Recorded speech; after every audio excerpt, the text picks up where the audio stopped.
بسم اللہ الرحمن الرحیم۔ السلام علیکم، آپ دیکھ رہے ہیں الف نیوز اور میں ہوں آپ کے ساتھ ماجد علی۔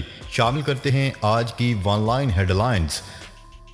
وزیر اعظم کا عوام میں نکلنے کا اعلان۔ تفصیلات کے مطابق وزیر اعظم عمران خان نے قوم سے خطاب کرتے ہوئے کہا ہے کہ امپورٹڈ حکومت کو کبھی تسلیم نہیں کروں گا۔ مغرب کو پتہ تھا عمران خان ہمارا نہیں بن سکتا، اس لیے سارا ڈرامہ ہوا۔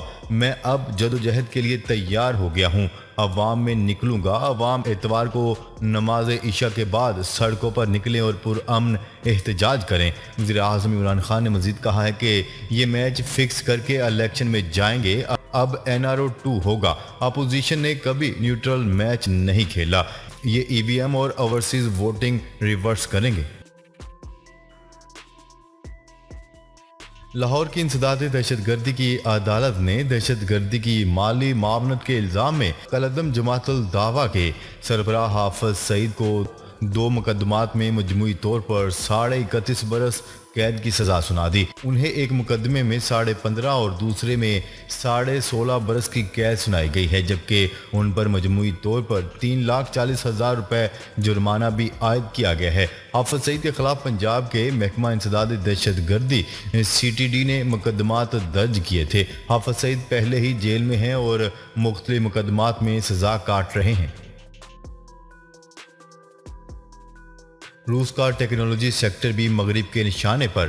یوکرین پر حملے کے نتیجے میں مغربی ممالک روس کے خلاف پابندیاں عائد کر رہے ہیں۔ ایسے میں لاکھوں روسی باشندے اپنا ملک چھوڑ رہے ہیں، جس سے یہ ملک آنے والے برسوں میں ٹیکنالوجی کے میدان میں بھی باقی دنیا سے پیچھے رہ سکتا ہے۔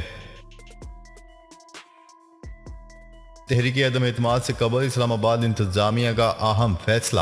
وفاقی دارالحکومت کے ریڈ زون کو مکمل سیل کرنے کا فیصلہ۔ سیکیورٹی انتظامات مزید سخت کر دیے گئے۔ دوسری جانب قومی اسمبلی میں تحریک عدم اعتماد پر ووٹنگ کے لیے آج ہفتہ کو طلب کیا جانے والا اجلاس کا 6 نکاتی ایجنڈا بھی جاری کر دیا گیا۔ قومی اسمبلی سیکریٹریٹ سے جاری اعلامیہ کے مطابق قومی اسمبلی کا اجلاس آج صبح 10:30 بجے طلب کیا گیا ہے۔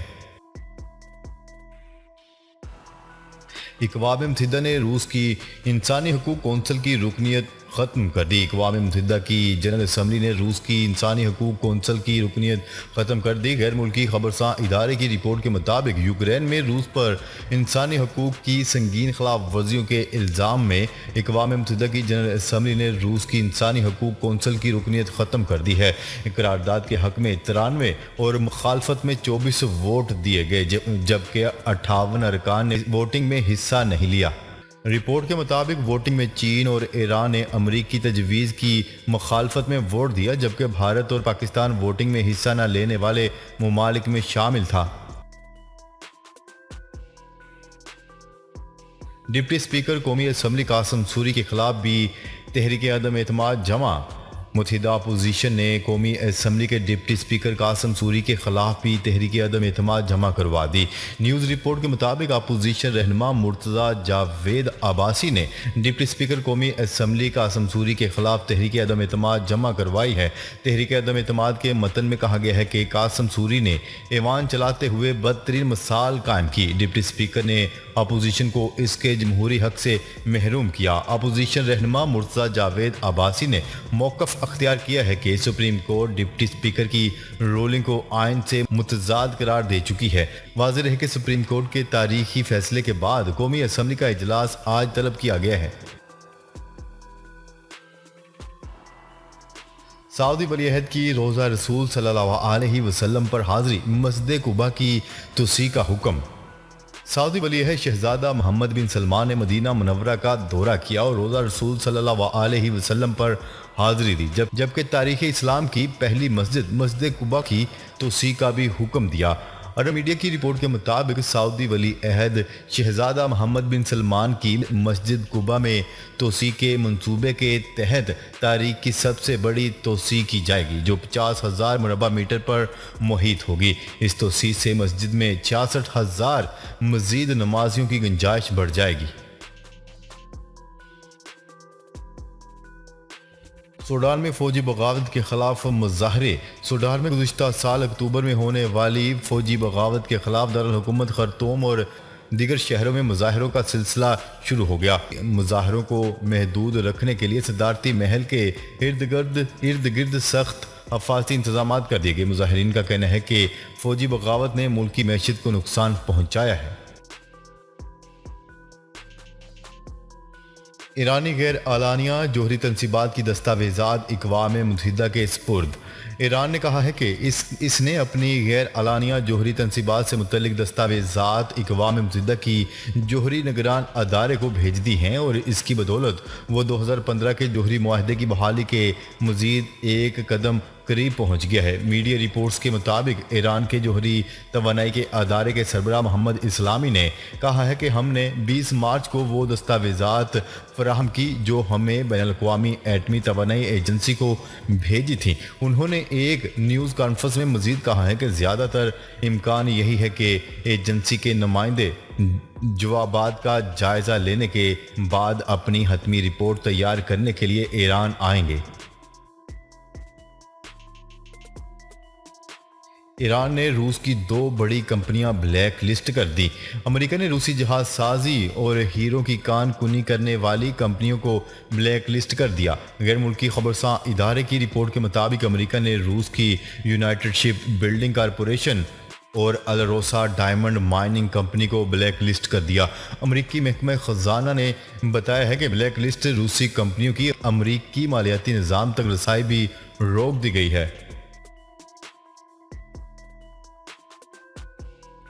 یوکرین کے ریلوے اسٹیشن پر راکٹ حملہ، 30 افراد ہلاک۔ یوکرین کے ریلوے اسٹیشن پر 2 راکٹ حملوں میں 30 افراد ہلاک اور سینکڑوں زخمی ہو گئے۔ غیر ملکی خبرساں ادارے کی رپورٹ کے مطابق یوکرین میں جس ریلوے اسٹیشن کو شہریوں کے انخلاء کے لیے استعمال کیا جاتا تھا، اس پر روس کی جانب سے 2 راکٹ حملے کیے گئے۔ سرکاری ریلوے کمپنی کے ترجمان کا کہنا ہے کہ مشرقی یوکرین میں ایک ریلوے اسٹیشن پر روسی راکٹ حملے میں 30 سے زائد افراد ہلاک اور 100 سے زائد زخمی ہوئے ہیں۔ ترجمان کا مزید کہنا تھا کہ راکٹ حملہ ایسے وقت میں ہوا جب شہری ملک کے دیگر محفوظ حصوں کی طرف نقل مکانی کی کوششوں میں مصروف تھے، جبکہ دوسری جانب روس نے فوری طور پر حملے کی اطلاعات اور ہلاکتوں کی تعداد پر کوئی تبصرہ نہیں کیا۔ ڈالر کو ریورس گیئر لگ گیا، ایک دن میں تاریخ کی سب سے بڑی کمی۔ انٹر بینک میں اڑان کے بعد ڈالر کو ریورس گیئر لگ گیا۔ ڈالر تاریخ میں پہلی مرتبہ دن میں 3 روپے 48 پیسے سستا ہو کر 184 روپے 70 پیسے کا ہو گیا۔ فارن ڈیلر ایسوسی ایشن کی رپورٹ کے مطابق انٹر بینک میں ڈالر 3 روپے 48 پیسے سستا ہو گیا، جس کے بعد انٹر بینک میں ڈالر کی قدر 148 روپے 70 پیسے ہو گئی۔ پیٹرولیم مصنوعات کی قیمتوں میں 35 روپے فی لیٹر تک اضافے کی سمری ارسال۔ پیٹرولیم ڈویژن نے پیٹرولیم مصنوعات کی قیمتوں میں 35 روپے فی لیٹر اضافہ کرنے کی سفارش کر دی۔ نیوز رپورٹ کے مطابق ذمہ دار ذرائع نے بتایا ہے کہ پیٹرولیم ڈویژن نے پیٹرولیم مصنوعات کی قلت کے پیش نظر ہنگامی بنیادوں پر سمری وفاقی کابینہ کو ارسال کی ہے۔ ذرائع کے مطابق پیٹرولیم ڈویژن کی جانب سے بھیجی جانے والی سمری میں کہا گیا ہے کہ پیٹرول فوری طور پر 27 روپے اور ہائی سپیڈ ڈیزل 35 روپے فی لیٹر مہنگا کر دیا جائے۔ ناظرین، اب تک کے لیے اتنا ہی۔ مزید خبریں لے کر بہت جلد آپ کی خدمت میں حاضر ہوں گے۔ تب تک کے لیے اپنا خیال رکھیے گا۔ اللہ نگہبان۔